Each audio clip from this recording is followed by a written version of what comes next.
Hi friends, welcome back to Anuram hobbies channel. ఎవరైనా first time నా ఛానల్ని చూస్తున్నట్లయితే ప్లీజ్ సబ్స్క్రైబ్ చేసుకోండి, బెల్ ఐకాన్ని క్లిక్ చేయండి. ఈరోజు నేను వంకాయ చట్నీ రెసిపీ ఎలా చేయాలో చూపిస్తాను రండి. వంకాయ చట్నీకి ఫస్ట్ వంకాయ తీసుకొని వంకాయతో పాటు టమోటాలు కూడా కావాలా. ఇలా పొయ్యి మీద ఒక జాలరీ మాదిరి ఉండే పెట్టుకొని ఇలా వంకాయలన్నీ నీట్గా పెట్టుకొని బాగా చుట్టూ కాలేదట్టు మంచిగా కాల్చుకోవాలి.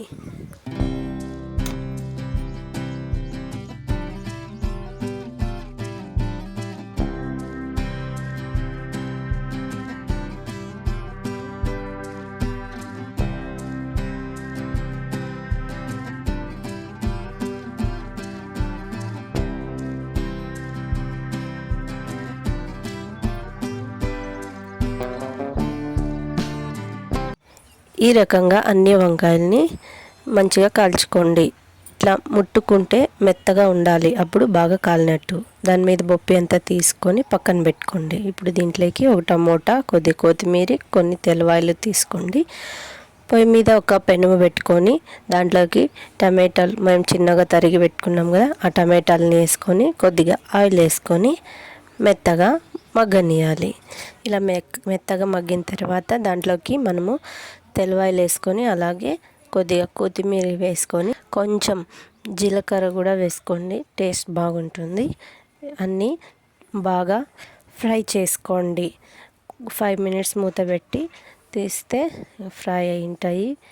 ఇంకా దీన్ని పక్కన పెట్టి ఇప్పుడు ఎండుమిరపకాయ అలాగే తెల్లవాయలు వేసుకోండి. ఫస్ట్ ఒక పెనం పెట్టుకొని దాని మీద ఎండుమిరపకాయని బాగా ఫ్రై చేసుకోండి. 2 టేబుల్ స్పూన్ ఆయిల్ వేసుకొని మంచిగా ఫ్రై చేసుకోండి. ఇవి ఫ్రై అయ్యాక రోట్లో ఎండుమిరపకాయలు ఫ్రై చేసుకొని వేసుకొని బాగా పొడి చేసుకోవాలి. ఈ రకంగా పొడి చేసుకున్న తర్వాత దాంట్లోకి ఉప్పు వేసుకొని బాగా దంచుకోవాలి. ఇప్పుడు మనము ఫ్రై చేసుకున్న టమోటా, కొత్తిమీర, తెల్లవాయలన్నీ ఉన్నాయి కదా, అవి వేసుకొని బాగా దాంట్లోకి కలిపేటట్టు బాగా దంచుకోవాలి. ఇప్పుడు మనం కాల్చుకున్న వంకాయలన్నీ ఇలా పెట్టుకున్నాం కదా, దాంట్లోకి మనము రెడీ చేసుకున్న కారం వేసుకొని బాగా ఈ వీడియోలో చూపించినట్టు బాగా ఇలా అంత కారం వంకాయలకి పట్టేటట్లు కలుపుకుంటే సరిపోతుంది. ఇప్పుడు ఒక పెనం పెట్టుకొని దాంట్లోకి 3 to 4 టేబుల్ స్పూన్ ఆయిల్ వేసుకొని ఆయిల్ హీట్ అయ్యాక దాంట్లోకి కొద్దిగా ఆవాలు, కొంచెం జీలకర్ర చట్పట్లాడేదాకా ఉంచండి. ఇప్పుడు అవి వేసుకున్న తర్వాత 2 ఎండుమిరపకాయలు అలాగే కొన్ని దంచుకున్న తెల్లవాయలను వేసుకొని బాగా ఫ్రై చేసుకోండి. ఈ తాలింపు ఫ్రై అయ్యాక ఈ తాలింపులోకి మనము రెడీ చేసుకున్న కారాన్ని వేసుకొని మంచిగా కలుపుకుండేదే. ఇంకా వంకాయ చట్నీ కారం అయితే రెడీ అయిపోయింది. మీరు ఒకసారి ట్రై చేయండి, సూపర్ టేస్ట్గా ఉంటుంది. ఇప్పుడు దీంట్లోకి ఇంకా టేస్ట్ని ఇవ్వాలంటే కొన్ని ఎర్రగడ్డలు చిన్నగా తరిగి పెట్టుకొని ఎర్రగడ్డలు వేసుకుంటే ఇంకా సూపర్ టేస్ట్గా ఉంటుంది.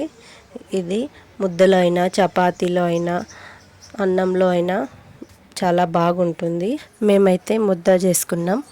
ముద్దలేకి వంకాయ చట్నీ సూపర్గా ఉండే. మీరు ఒకసారి ట్రై చేయండి, ఎలా వచ్చిందో కామెంట్ చేయండి.